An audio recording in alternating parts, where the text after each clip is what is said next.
আমার প্রিয় অষ্টম শ্রেণীর শিক্ষার্থীরা, আগ্রাবাদ বালিকা বিদ্যালয় অনলাইন ক্লাসে সবাইকে শুভেচ্ছা জানাচ্ছি। আশা করছি তোমরা সবাই ভালো আছো, সুস্থ আছো এবং বাসায় সবাই নিরাপদেই আছো। যেহেতু আমাদের এখন অ্যাসাইনমেন্ট চলছে, আশা করছি তোমরা সেগুলো মনোযোগ দিয়ে তৈরি করছো। আজকে আমাদের পাঠ বাংলা। আজকে আমরা আমাদের সাহিত্য কণিকার এমন একটা বিষয় নিয়ে আলোচনা করব যেটা সম্পর্কে তোমরা হয়তো একটু জানো, কিন্তু আজকে আমরা সেটা নিয়ে বিস্তারিতভাবে বলবো। আমার প্রিয় শিক্ষার্থীরা, এখানে আমরা অনেকগুলো ছবি দেখতে পাচ্ছি, তাই না? এই ছবিগুলোতে দেখো, প্রতিটি মানুষের কিন্তু হাসি মাখা মুখ। এখানে যে গ্রামীণ কৃষকের ছবি আছে, বা চা বাগানে কাজ করা যে শ্রমিকের, নারী শ্রমিকের ছবিগুলো আছে। সব মানুষ কিন্তু যে এখানে অর্থ সম্পদে পরিপূর্ণ কিন্তু তা কিন্তু না, কিন্তু তাদের মনের আনন্দই কিন্তু তাদের মুখের মধ্যে যে সুখ, তারা যে সুখী, সেই জিনিসটাই কিন্তু এখানে উদ্ভাসিত হয়ে উঠেছে। এখানে আমরা আরও কিছু ছবি দেখি। দেখো যে নারীরা এখানে কৃষিকাজের সাথে জড়িত, তাদের মুখও দেখো কি দেখতে পাচ্ছি আমরা, হাসি দেখতে পাচ্ছি না? অর্থাৎ তাদের মনে আনন্দ আছে বলে তারা কিন্তু হাসছে। এখানে একজন কৃষককেও দেখতে পাচ্ছি, যিনি প্রাণ খুলে হাসছেন। এখানে দেখো যে খড়ের ছাউনি দেওয়া ছোট্ট একটা ঘর, সেই ঘরের মধ্যে কি তাদের কোনো অর্থ সম্পদও কিন্তু এখানে দেখা যাচ্ছে না, কিন্তু শত দারিদ্র্যের মধ্যে থেকেও তারা কিন্তু শান্তিতেই আছে, আনন্দেই আছে। তাহলে শিক্ষার্থীরা বলতে পারো আজকে আমাদের পাঠ কি হতে পারে? আজকে আমাদের সাহিত্য কণিকার একটি পাঠ আমরা দেখব, যেটা লিখেছেন কে? মমতাজ উদ্দিন আহমদ। পাঠটার নাম হচ্ছে কি? সুখী মানুষ। তাহলে সুখী মানুষ যে মমতাজ উদ্দিনের লেখা, যে নাট্যকার মমতাজ উদ্দিনের লেখা যে নাটিকাটা আমাদের মধ্যে আছে, আমাদের সিলেবাসের অন্তর্ভুক্ত, আজকে আমরা সেই পাঠটা নিয়ে আলোচনা করব। তাহলে আসো আজকে আমরা আমাদের মূল পাঠে চলে যাই।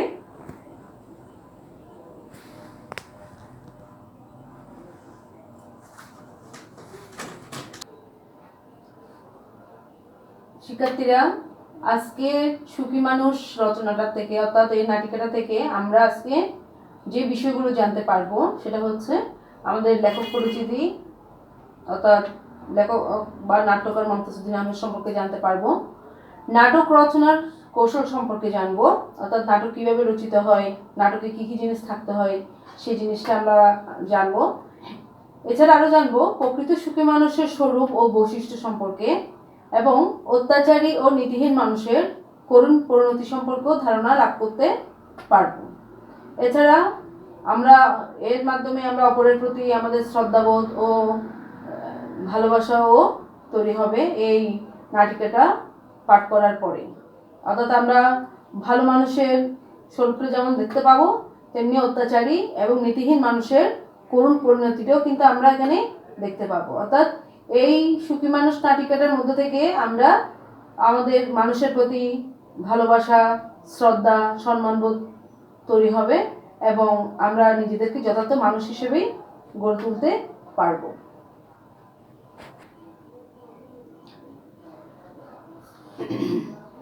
শিক্ষার্থীরা, লেখক পরিচিতিতে আমরা প্রথমেই লেখক মমতাজ উদ্দিন আহমদ, অর্থাৎ নাট্যকার মমতাজ উদ্দিন আহমদ সম্পর্কে যেটা দেখব, ওনার জন্ম হচ্ছে 1935 খ্রিস্টাব্দে পশ্চিমবঙ্গের মালদহ জেলায়। তার পিতার নাম কলিমউদ্দিন আহমদ। তিনি পড়াশোনা করেছেন, তিনি মাধ্যমিক করেছেন জেলাহাট রামেশ্বরী ইনস্টিটিউশন 1951 সালে। উচ্চ মাধ্যমিক শেষ করেছেন রাজশাহী কলেজ 1954 সালে, এবং তিনি উচ্চতর শিক্ষা লাভ করেন। তিনি বিএ অনার্স ডিগ্রি এবং এমএ বাংলা বিষয়ে, অর্থাৎ বাংলা ভাষা সাহিত্যে তিনি এমএ ডিগ্রি লাভ করেন ঢাকা বিশ্ববিদ্যালয় থেকে। কর্মজীবনে দেখা যায় তিনি বিভিন্ন সরকারি কলেজে অধ্যাপক হিসেবে দায়িত্ব পালন করেছেন, অধ্যাপনার সাথে তিনি জড়িত ছিলেন, এবং 1992 সালে তিনি অবসর গ্রহণ করেন। তিনি নাট্যকার এবং নাট্য অভিনেতা হিসাবে একজন খ্যাতিমান ব্যক্তিত্ব।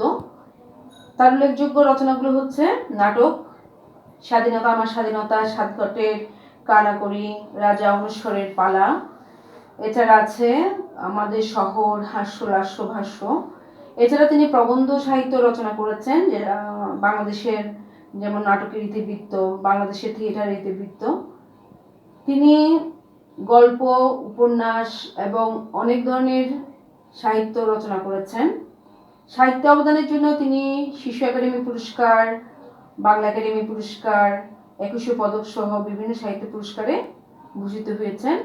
তিনি 2 জুন 2019 খ্রিস্টাব্দে মৃত্যুবরণ করেন।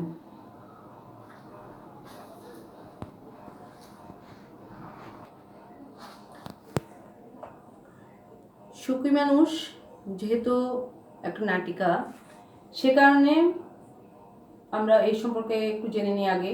অর্থাৎ নাটক থেকে হয়েছে নাটিকা, নাটকের ক্ষুদ্র রূপ হচ্ছে নাটিকা।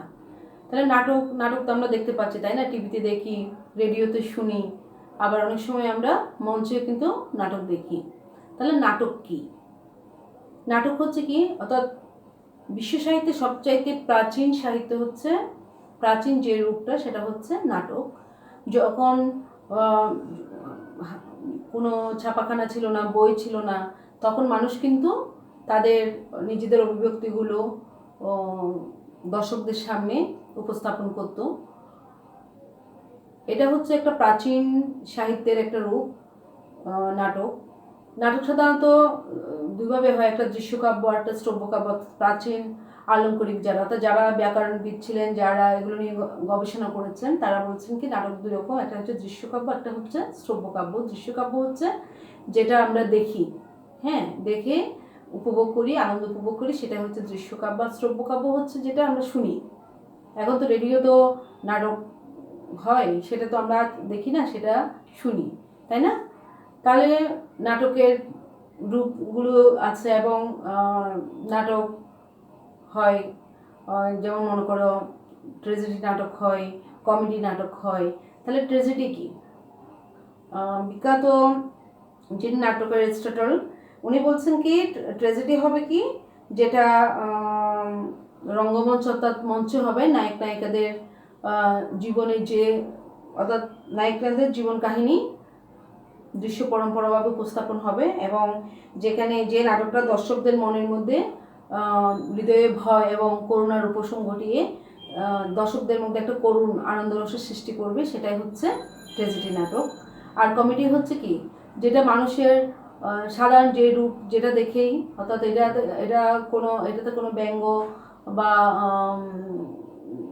বিদ্রূপ এ ধরনের কোনো কিছু থাকবে না। অর্থাৎ মানুষের জীবনের যে আনন্দময় দিকগুলো বা ব্যঙ্গাত্মক দিকগুলো নিয়ে আনন্দ ও যেটা একটু উপভোগ করা যায়, যেটার মধ্যে হাস্যরস সৃষ্টি করা যায়, এ ধরনের যে নাটকগুলো হবে সেগুলো হচ্ছে কমেডি নাটক।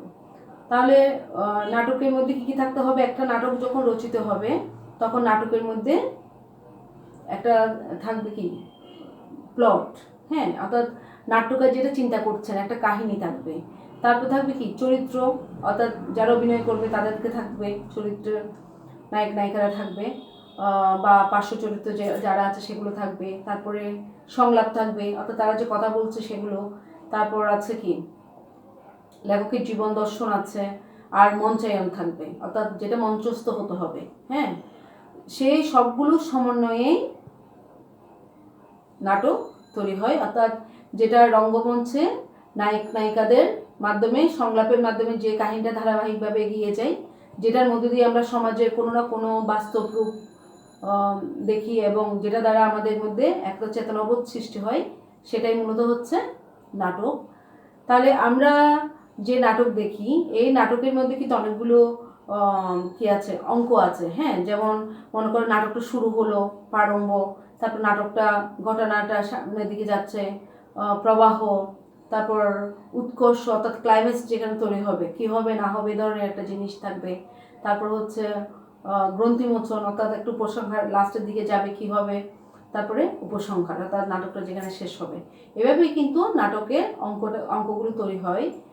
তাহলে তোমরা যেহেতু ক্লাস 9-এ এখন যাবে সামনের ক্লাসে, সেখানে তোমরা নাটক সম্পর্কে আরও অনেক বেশি কিছু জানবে। আমি সংক্ষেপে তোমাদেরকে এই নাটক সম্পর্কে বলেছি। আর সুখী মানুষ এটা হচ্ছে একটা নাটিকা, তার নাটকের একটা ক্ষুদ্র রূপ। সেখানে দুটো দৃশ্য আছে, সেই যখন আমরা নাটকটা করব তখন তোমরা বুঝতে পারবে। নাটক সাধারণত আমরা ক্লাসে কি করেছি, আগের ক্লাসগুলো তো আমরা নাটকটা তোমাদেরকে দিয়ে এটা মঞ্চস্থ করেছি, অর্থাৎ এক একজন এক একটাভাবে তোমরা সংলাপ বলেছ। হ্যাঁ, এই সুখী মানুষটা হচ্ছে নাটিকা। যেহেতু আমরা স্কুল সেটা মঞ্চস্থ করতে পারছি না ক্লাসে, সেহেতু আমরা এটা বই পড়েই জেনে নিব। চরিত্রগুলোর সংলাপের মধ্য থেকে, সেগুলো বিশ্লেষণের মধ্য দিয়ে আমরা নাটিকাটার মূল বিষয়গুলো উপলব্ধি করব এবং বিভিন্ন বক্তব্যের মধ্যে থেকে নিজেদের মধ্যে যে চেতনাটা তৈরি হবে, হ্যাঁ, সেটা সম্পর্কে আমরা আশা করছি তোমরা খুব ভালোভাবে সেটা পারবে। তাহলে আসো আমরা বই খুলি এবং বই নিয়েই সেই নাটকটাই উপভোগ করি। তোমরা নিশ্চয়ই বই খুলে বসেছ। দেখো, সুখী মানুষ রচনায় চরিত্র পরিচিতিতে দেখো, চরিত্র পরিচিতিতে এখানে নাম ও বয়সটাও আছে। নাম কি? প্রথমে নাম হচ্ছে কার? মোড়ল। মোড়লের বয়স কত? মোড়লের বয়স হচ্ছে 50। তারপর আছে কে? কবিরাজ। কবিরাজের বয়স 60 বছর। হাসু, এটা একটা চরিত্র, ওর বয়স 45 বছর। রহমত, রহমতের বয়স 20 বছর। আর একটা লোক আছে যার বয়স হচ্ছে কি কত বছর? 40 বছর। এখন প্রথম দৃশ্যে আমরা যাই। প্রথম দৃশ্যে দেখো, এখানে হচ্ছে মোড়লের অসুখ, অর্থাৎ মোড়ল যিনি আছে, মোড়ল হচ্ছে অর্থাৎ গ্রামের মাতব্বর আর কি, উনি জমিদার বলতে পারো। মোড়লের অসুখ হয়েছে, বিছানায় শুয়ে ছটফট করছে। কবিরাজ মোড়লের নাড়ি পরীক্ষা করছে। মোড়লের আত্মীয় হাসু মিয়া আর মোড়লের বিশ্বাসী চাকর রহমত আলী অসুখ নিয়ে কথা বলছে। হাসু বলছে, রহমত, ও রহমত আলী। রহমত বলছে কি? শুনছি। হাসু, ভালো করে শোনো, ওই কবিরাজ যতই নাড়ে দেখুক, তোমার মোড়লের নিস্তার নাই। রহমত, অমন ভয় দেখাবেন না, তাহলে আমি হাউমাউ করে কাঁদতে লেগে যাব।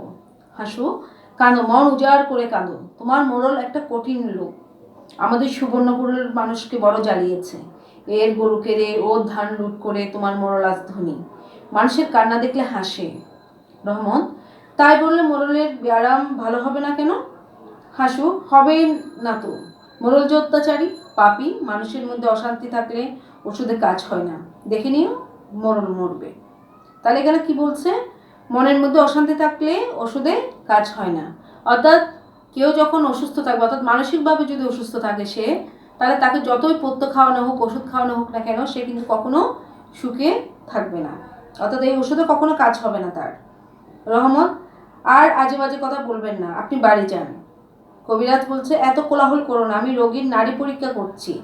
রহমত, ও কবিরাজ, নাড়ি কি বলছে, মোড়ল বাঁচবে তো? কবিরাজ, মূর্খের মতো কথা বলো না, মানুষ আর প্রাণী অমর নয়, আমি যা বলি মনোযোগ দিয়ে তাই শ্রবণ করো। তাহলে এখানে একটা লাইন দেখো, মানুষ আর প্রাণী এবং প্রাণী অমর নয়, অর্থাৎ কি? প্রতিটি মানুষের বা প্রাণীর মৃত্যু অবশ্যম্ভাবী, অর্থাৎ জন্ম হলে তো মৃত্যু অবশ্যই হবে। তাহলে এখানেও বলছে যে মানুষ, এটা একটা মানে কি চিরন্তন সত্য যেটা বলা হয় সেটাই, অর্থাৎ প্রতিটি মানুষ ও প্রাণী মরণশীল। হাসু, আমাকে বলুন, মোড়ল আমার মামাতো ভাই। রহমত, মোড়ল আমার মনি।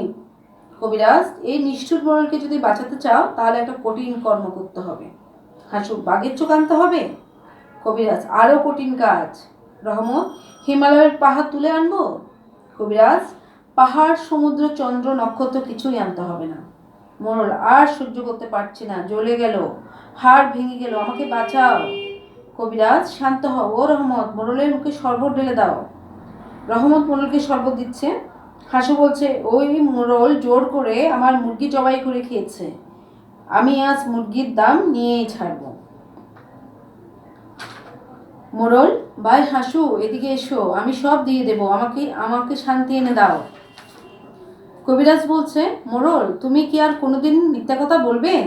মোড়ল, আর বলবো না, এ তোমার মাথায় হাত রেখে প্রতিজ্ঞা করছি, আর কোনোদিন মানুষের উপর জবরদস্তি করবো না, আমাকে ভালো করে দাও। কবিরাজ, লোভে পাপ, পাপে মৃত্যু। আর কোনোদিন লোভ করবে? তাহলে এখানে দেখো একটা বাক্য, লোভে পাপ, পাপে মৃত্যু। অর্থাৎ কি এখানে কি বলতে চাচ্ছে? লোভ করলে কি হয়? যখন লোভে পড়ে তখন মানুষ কি হয়? অনেক অন্যায় কাজ করে, অর্থাৎ সেখান থেকে পাপ হবে।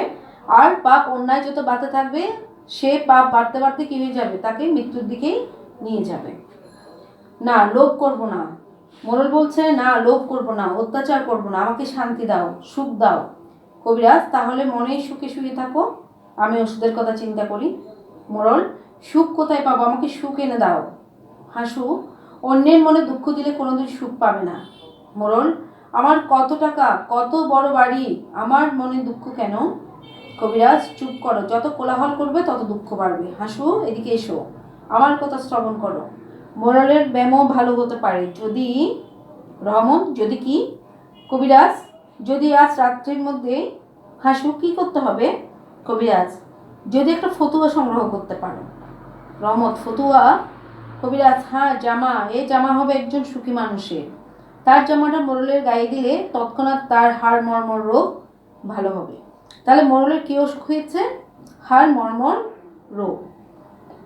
সেটা কিভাবে সুস্থ হবে বলে কবিরাজ মনে করছে? যদি কোনো সুখী মানুষের জামা এনে দেওয়া হয়, তাহলেই কবিরাজ বলছে যে তখনই মোড়লের রোগ ভালো হবে। রহমত, এ তো খুব সোজা ওষুধ। কবিরাজ, সোজা নয়, খুব কঠিন কাজ। যাও, সুখী মানুষকে খুঁজে দেখো। সুখী মানুষের জামা না পেলে অসুখী মোড়ল বাঁচবে না। মোড়ল, আমি বাঁচবো, জামা এনে দাও, 1000 টাকা বকশিস দেব। এরপর আমরা দ্বিতীয় দৃশ্যে যাচ্ছি। বনের মধ্যে অন্ধকার রাত, চোখের চাঁদের ম্লান আলো।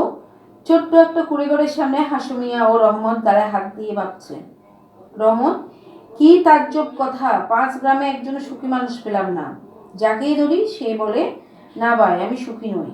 হাসু, আর তো সময় নাই ভাই, এখন 12টা, সুখী মানুষ নাই, সুখী মানুষের জামাও নাই। মোড়ল তো তাহলে এবার মরবে। রহমত, আরে আমরা এখন কি করব? কোথায় একটা মানুষ পাবো যে কিনা? হাসু, পাওয়া যাবে না, সুখী মানুষ পাওয়া যাবে না। সুখ বড় কঠিন জিনিস। এই দুনিয়াতে ধনী বলছে আরো ধন দাও, ভিখারি বলছে আরো ভিক্ষা দাও, পেটুক বলছে আরো খাবার দাও, শুধু দাও আর দাও। সবাই অসুখী, কারো সুখ নাই। রহমত, আমরাও বলছি মোড়লের জন্য জামা দাও, আমাদের বকশিস দাও, আমরাও সুখী। হাসু, চুপ চুপ, ঘরের মধ্যে কে যেন কথা বলছে। রহমত, ভূত নাকি, চলেন পালিয়ে যায়, ধরতে পারলে মাছ ভাজা করে খাবে। হাসু, এই যে ভাই, ঘরের মধ্যে কে কথা বলছো? বেরিয়ে এসো। রহমত, ভূতকে ডাকবেন না। ঘর থেকে একটা লোক বেরিয়ে এলো। লোক, তোমরা কে ভাই, কি চাও? হাসু, আমরা খুব দুঃখী মানুষ, তুমি কে? লোক, আমি একজন সুখী মানুষ। হাসু, তোমার কোনো দুঃখ নাই? লোক, না, সারাদিন বনে বনে কাঠ কাটি, সে কাঠ বাজারে বেচি, যা পাই তা দিয়ে চাল কিনি, ডাল কিনি, মনে সুখে খেয়ে দিয়ে গান গাইতে গাইতে শুয়ে পড়ি, এক ঘুমেই রাত কাবার। হাসু, বনের মধ্যে একলা করে তোমার ভয় করে না যদি চোর আসে? লোক, চোর আমার কি চুরি করবে? হাসু, তোমার সোনা দানা জামা জুতো। লোকটি প্রাণ খোলা হাসি হাসছে। রহমত, হা করে পাগলের মতো হাসছো কেন ভাই? লোক, তোমার কথা শুনে হাসছি, চোরকে তখন বলবো নিয়ে যাও, আমার যা কিছু আছে নিয়ে যাও। হাসু, তুমি তাহলে সত্যিই সুখী মানুষ? লোক, দুনিয়াতে আমার মতো সুখী কে? আমি সুখের রাজা, আমি মস্ত বড় বাদশা। রহমত, ও বাদশা ভাই, তোমার গায়ের জামা কোথায়? ঘরের মধ্যে রেখেছো? তোমাকে 100 টাকা দেবো, জামাটা নিয়ে এসো। লোক, জামা? রহমত, জামা মানে জামা, এই যে আমাদের এই জামার মতো জিনিস, তোমাকে 500 টাকা দেবো, জামাটা নিয়ে এসো, মোড়লের খুব কষ্ট হচ্ছে। লোক, আমার তো কোনো জামা নাই ভাই।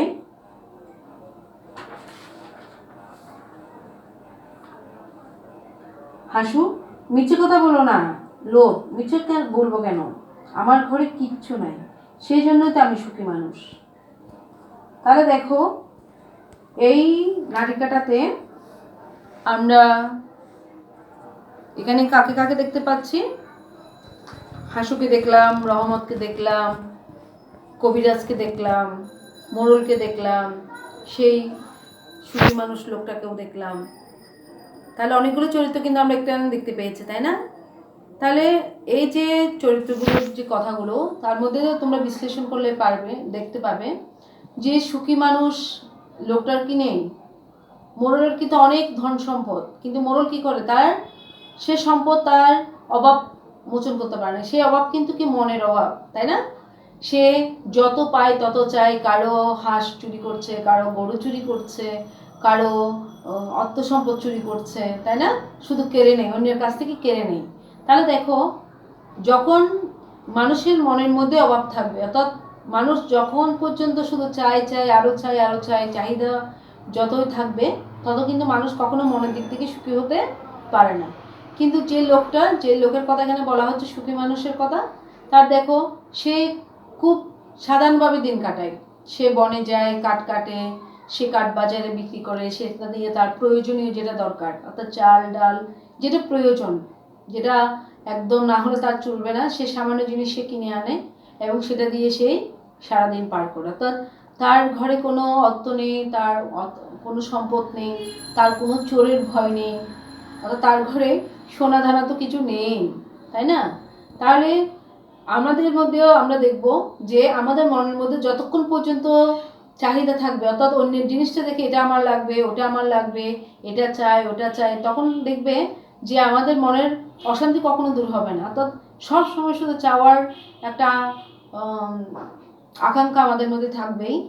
যখন পর্যন্ত আমরা অন্যদের কথা চিন্তা করব, আমাদের গরিব সাধারণ মানুষ যেগুলো আমাদের আশেপাশে আছে, দরিদ্র যারা খেতে পায় না, তাদের কথা যদি আমরা একটু চিন্তা করি, তাহলে দেখবে যে আমাদের মনের যে চাহিদাগুলো সেটাও কিন্তু আস্তে আস্তে কমে যাবে। অর্থাৎ আমরা মানুষের কথা ভাববো, যারা খেতে পারছে না, যারা অর্থের জন্য চিকিৎসা করাতে পারছে না, যারা অর্থের জন্য মেয়ে বিয়ে দিতে পারছে না, হ্যাঁ, কোনো ভালো কাজ করতে পারছে না, এরকম কাজে কিন্তু আমরা এগিয়ে আসবো আমাদের সামর্থ্য অনুযায়ী।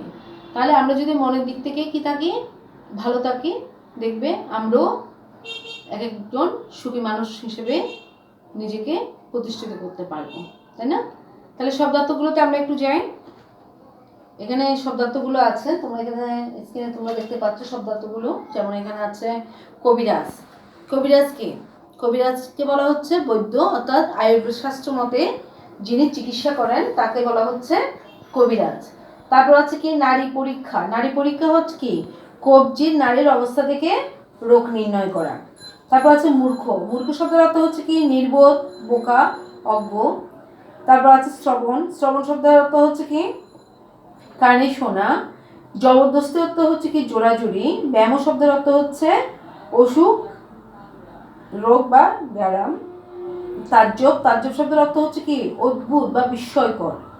প্রাণ খোলা, অকৃত্রিম, উদার, খোলা মনে, একে বলা হচ্ছে প্রাণ খোলা।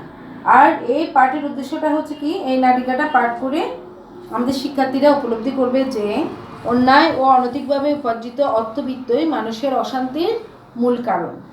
বরং সৎ পথে নিজের পরিশ্রমের মাধ্যমে জীবিকা নির্বাহ করলে জীবনে শান্তি মেলে। সুতরাং নীতিহীন পথে সম্পদ উপার্জনের পথ পরিহার করাটাই হচ্ছে উত্তম। অর্থাৎ আমরা যদি চাই আমরা ভালো পথে সৎ পথে উপার্জন করব, কিন্তু অসৎ পথে নয়। পাঠ পরিচিতি দেখো, সুখী মানুষ মমতাজ উদ্দিন আহমেদের একটি নাটিকা। এর দুটি মাত্র দৃশ্য।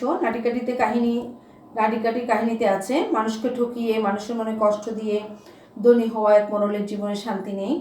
চিকিৎসক বলেছেন কোনো সুখী মানুষের জামা গায়ে দিলে মোড়লের অসুস্থতা কেটে যাবে, কিন্তু 5 গ্রাম খুঁজেও একজন সুখী মানুষ পাওয়া গেল না। অর্থাৎ ধনী মানুষ অনেক আছে, কিন্তু সুখী মানুষ খুবই কম। শেষে একজনকে পাওয়া গেল যে নিজের শ্রমে উপার্জিত আয় দিয়ে কোনোভাবে জীবিকা নির্বাহ করে সুখের দিনাতিপাত করছে। তার কোনো সম্পদ নেই, ফলে চোরের ভয় নেই, সুতরাং শান্তিতে ঘুমানোর ব্যাপারে তার কোনো দুশ্চিন্তাও নেই। শেষ পর্যন্ত সুখী মানুষ একজন পাওয়া গেল, দেখা গেল তার কোনো জামা নেই, সুতরাং মোড়লের সমস্যার সমাধান হলো না। লেখকের বক্তব্য এখানে খুব স্পষ্ট, তা হলো সম্পদে অশান্তির কারণ।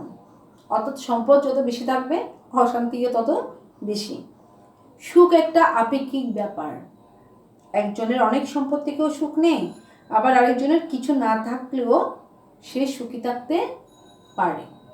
তাহলে নাটিকাটা তোমরা পড়ে নিশ্চয়ই বুঝতে পেরেছ সুখ জিনিসটা আমরা কীভাবে পাবো। অর্থাৎ আমরা মানুষের জন্য যদি কাজ করি, নিজেদের যতটুকু আছে সেটা নিয়ে যদি সন্তুষ্ট থাকি, আমাদের আশেপাশে যারা আছে গরিব দুস্থ তাদেরকে যদি আমরা একটু সাহায্য করি, তাহলেই দেখবে যে আমাদের মনের মধ্যেও সুখ আসবে এবং আমরাও এক একজন সুখী মানুষ হয়ে উঠব। ঠিক আছে, তাহলে আসো আমরা এখন মূল্যায়নে চলে যাই।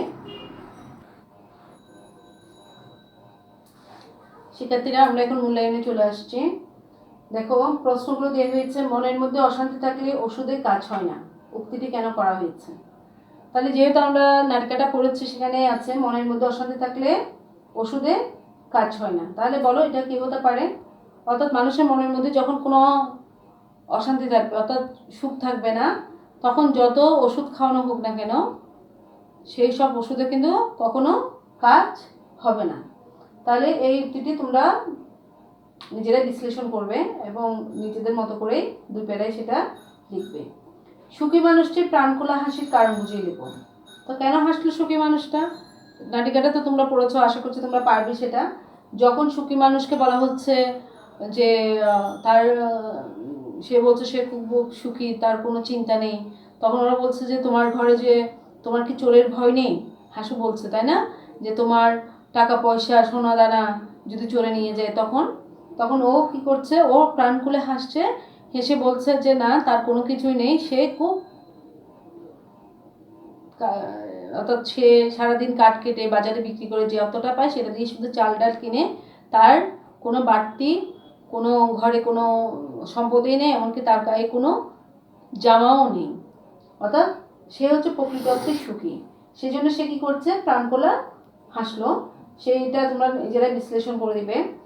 তারপর প্রশ্ন দেখো, মানুষ ও প্রাণী অমর নয়, কবিরাজ এই কথাটি কেন বলেছেন? তাহলে মানুষ ও প্রাণী অমর নয়, তাহলে এটা তো আমি যখন তোমাদেরকে পড়িয়েছি তখনও বিশ্লেষণ করেছি যে পৃথিবীতে কি সব প্রাণীর সব মানুষের মৃত্যু অবশ্যম্ভাবী, অর্থাৎ মানুষ মরণশীল, জন্ম যেহেতু নিয়েছে মানুষকে মৃত্যুবরণ করতে হবে। তাহলে কেউ তো অমর নয়, কিন্তু তার কাজের মধ্যে দিয়ে সে বেঁচে থাকবে। মোড়ল যদি ভালো কাজ করতো তাহলে মোড়ল কি হতো? মোড়ল সবার মনের মধ্যেই বেঁচে থাকতে পারতো। যেহেতু মোড়ল অন্যের সম্পদ লুট করেছে, কি তারপরে অন্যের সম্পদ কেড়ে নিয়েছে, মানুষের থেকে আনন্দ কেড়ে নিয়েছে, সুখ কেড়ে নিয়েছে, সেহেতু ও তো হচ্ছে কি একজন অত্যাচারী লোক। তাহলে তার মৃত্যুটা হওয়ার সাথে সাথে তার কথা মানুষ কিন্তু ভুলে যাবে। এখানে বলা হচ্ছে কি মানুষ ও প্রাণী অমর নয়, তাহলে যে জন্ম যেহেতু হয়েছে মৃত্যুও হবে, অর্থাৎ মোড়লেরও মৃত্যু হবে, তবে মোড়লের মৃত্যুটা হবে খুব কঠিন অসুখের মধ্যে দিয়ে, অনেক কষ্ট পেয়ে কিন্তু সে মারা যাবে।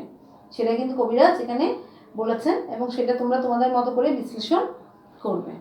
তাহলে আমরা যেহেতু মূল্যায়ন শেষ করেছি, এখন আমরা বাড়ির কাজে চলে যাব। আসো আমরা বাড়ির কাজটা লিখে নিই। শিক্ষার্থীরা, তোমরা বাড়ির কাজটা একটু তাড়াতাড়ি লিখে ফেলো। আমি এখানে দুটো প্রশ্ন দিয়েছি তোমাদেরকে। মোড়লের প্রতি হাসুর সমবেদনা নেই কেন?